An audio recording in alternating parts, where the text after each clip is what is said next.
ఈరోజు అఖిల భారత trade union Congress AITUC దేశవ్యాప్తంగా 780 జిల్లా కలెక్టర్ కార్యాలయాల ముందు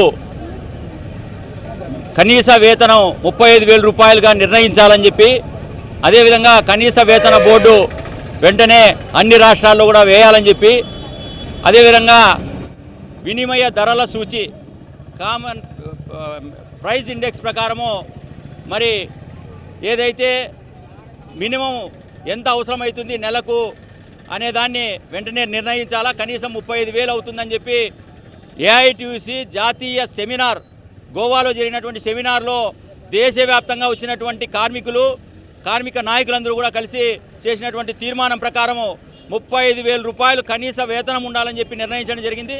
మరి ప్రభుత్వంలో కూడా గతంలో పార్లమెంటరీ బోర్డు 32,000 రూపాయలు కనీస వేతనం ఉండాలని చెప్పి నిర్ణయించింది. కానీ అది 32,000 కాదు, 35,000 ఉండాలని చెప్పి మేము డిమాండ్ చేస్తున్నాం. ఎందుకంటే ఈ రోజు ఉన్నటువంటి ధరలు మరి ఆకాశాన్ని అంటుతున్నాయి. ఉప్పు పప్పు ధరలన్నీ కూడా ఆకాశాన్ని అంటుతున్నాయి. మరి ఒక కుటుంబము సాధారణంగా బతకడానికి 35,000 కనీసం కావాలని చెప్పి ఏఐటియుసి మరి నిర్ణయించింది. అదేవిధంగా కూడా పార్లమెంట్ నిర్ణయించాలని చెప్పి సందర్భంగా డిమాండ్ చేస్తున్నాం. మరి అదేవిధంగా అనేక రాష్ట్రాల్లో మన ఆంధ్రప్రదేశ్తో సహా మరి వేతన బోర్డులు అన్నీ కూడా నిర్వీర్యమైపోయాయి. వేతన బోర్డులు లేవు. వేతనాలు నిర్ణయించాల్సినటువంటి కలెక్టర్లు మరి దాని మీద శ్రద్ధ చూపడం లేదు. కాబట్టి ఇప్పటికైనా సరే ప్రతి సంవత్సరం కూడా కలెక్టర్లు ఎప్పటికప్పుడు ప్రైజ్ రేట్స్ ప్రకారం రివ్యూ చేయాలా. దాన్ని చేయకుండా ఉన్నారు. కాబట్టి వెంటనే ప్రభుత్వం స్పందించాలా. కేంద్రంలో రాష్ట్రంలో డబుల్ ఇంజన్ సర్కార్ ఉంది. ఒకే మరి ప్రభుత్వం నడుస్తుంది. కాబట్టి మరి కేంద్రం సూచించిన ప్రకారం రాష్ట్రంలో కూడా 35,000 రూపాయలు కనీస వేతనం ఇవ్వాలని చెప్పి డిమాండ్ చేస్తున్నాం. వేతన బోర్డు ఇవ్వాలని చెప్పి డిమాండ్ చేస్తున్నాం. ఇతర సమస్యలన్నీ కూడా మరి 10 నెలల నుంచి ప్రభుత్వ రంగ సంస్థల్లో పనిచేసినటువంటి ఉద్యోగులకి కార్మికులకి వేతనాలు పెండింగ్లో ఉన్నాయి. ఆ వేతనాలు పెండింగ్లో ఉన్నటువంటి వేతనాలు కూడా మంజూరు చేయాలని చెప్పి ఈ సందర్భంగా డిమాండ్ చేస్తున్నాం. ఈ దేశవ్యాప్త సమ్మె ప్రస్తుతానికి మాత్రం హెచ్చరికగా చేస్తా ఉన్నాం. 20వ తేదీ దేశవ్యాప్తంగా మరొకసారి సార్వత్రిక సమ్మె, ఇదే డిమాండ్స్ మీదనే సార్వత్రిక సమ్మె అన్ని ట్రేడ్ యూనియన్లు అందరినీ కలుపుకొని అన్ని కార్ఖానాలు కూడా మరి ఫ్యాక్టరీల్లో మరి అన్ని ప్రభుత్వ రంగ సంస్థలు కూడా జరుగుతుంది. మరి దీనికి కూడా స్పందించకపోతే రాజకీయ పార్టీలతో కలుపుకొని మరి ప్రభుత్వం పైన పెద్ద ఎత్తున పోరాటానికి సిద్ధపడతామని చెప్పి ఈ సందర్భంగా ఏఐటియుసిగా హెచ్చరిస్తా ఉన్నాం. దేశవ్యాప్తంగా ఏఐటియుసి ఆధ్వర్యంలో అన్ని కలెక్టరేట్ల కార్యాలయాల దగ్గర ఈ ఆందోళన కార్యక్రమం నిర్వహిస్తున్నాం. ప్రధానంగా దేశంలో ఉన్నటువంటి ఒక కుటుంబం బతకాలంటే ఈరోజు కనీసం 35,000 రూపాయలు అవసరమని చెప్పి ఈరోజు కేంద్ర ప్రభుత్వం లెక్కలతో పాటు ఏఐటియుసి కూడా నిర్ణయించినటువంటి పరిస్థితి.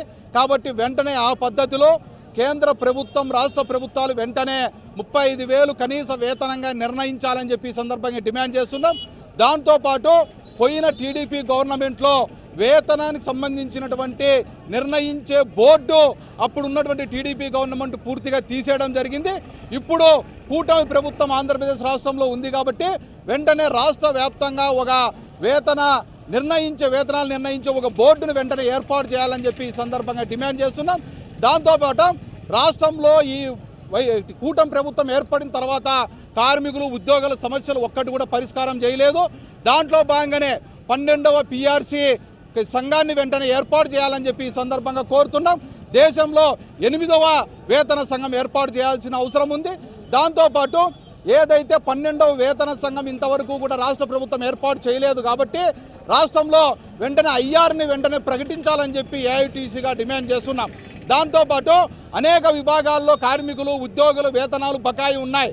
ఈరోజు ఇదే అవుట్సోర్సింగ్ కార్మికులు పనిచేస్తున్నటువంటి మున్సిపల్ రంగంలో 21,000 రూపాయలు పారిశుద్ధ కార్మికులకు ఇస్తా అంటే 15,000 రూపాయలు ఇక్కడ ఉన్నటువంటి ఇంజనీరింగ్ కార్మికులకు ఇస్తున్నారు.